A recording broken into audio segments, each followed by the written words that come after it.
Republican Representative Adam Kinzinger has an interesting message to his Republican brethren. He's telling them, hey guys, you better get on the right side because the truth is coming out. But he also said something that, flashed to me. He just said, everybody was trying to say, oh, this is not really an insurrection. At best, this is a riot.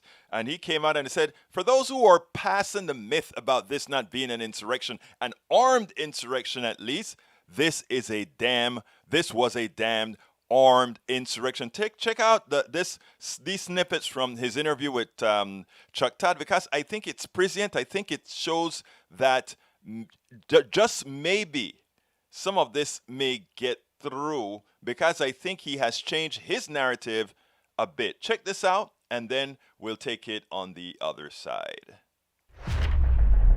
You're running for re-election. You're running sort of unabashedly on this. If you lose your primary, what does that say? I mean, does it mean that misinformation is winning? Does it mean our democracy is as fragile as it appears? Yeah, I mean, look, I think that's a choice. Look, no matter how a primary comes out, I know that I will have put it all on the table and done the right thing.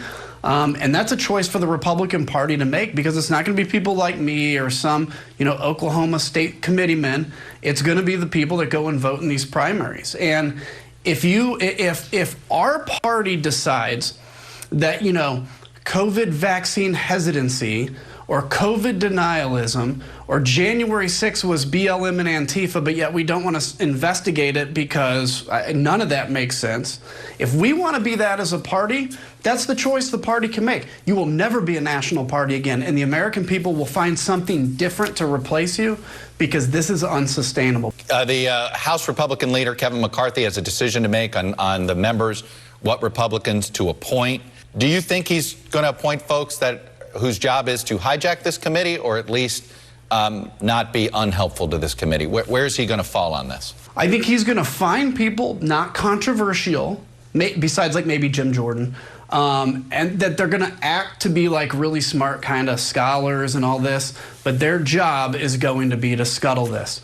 If I was Kevin McCarthy, I'd be very fearful of the January 6th committee. Do you think a complete accounting can be found without subpoenaing former President Trump? I do, because I think everybody around him knows what happened. I think if you subpoena Trump, it should only be if you need to, because I think the bottom line is that can create a spectacle.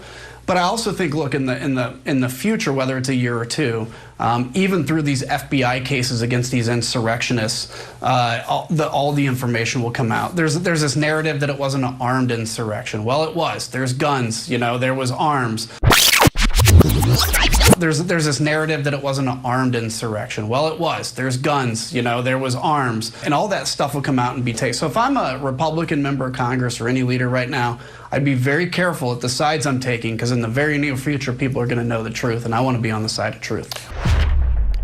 I mean, those three mini clips that I tied together, they're powerful. Okay, numero uno, he points out that, hey, I am running again.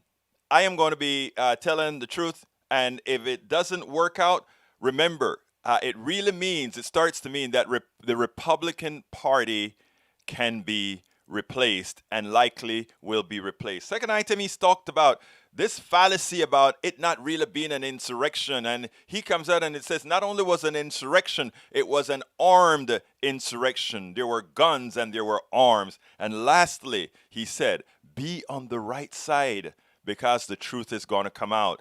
Remember, the majority leader, he is going to send out he's going to put people in there, Republicans on the committee, to try to stifle the committee. He wants to disrupt the committee, but the truth will come out. Kinzinger's right. The truth will come out, and you don't want to be on the wrong side. Well, I think he is probably, a lot of people think he's going to lose his re-election. I don't think he will. Something tells me that as bad as things are right now, a lot of people are surprised in the Republican primary. But we'll see. Anyhow, good job, Kinzinger, on the three major items you point out there. We spend a lot of time deconstructing the news, trying to parse it into a form that everybody can understand. We try to find those little nitpicks where it flies above the fray, etc. If you really like these videos that we do, I want to ask a big favor. Please go ahead. Number one, subscribe to our channel, and number two, please join if you can. Thank you so kindly for watching. Keep watching. Please remember to share. We must populate the entire internet with our progressive message, a message that we know is what most Americans say that they want. So help us, please join.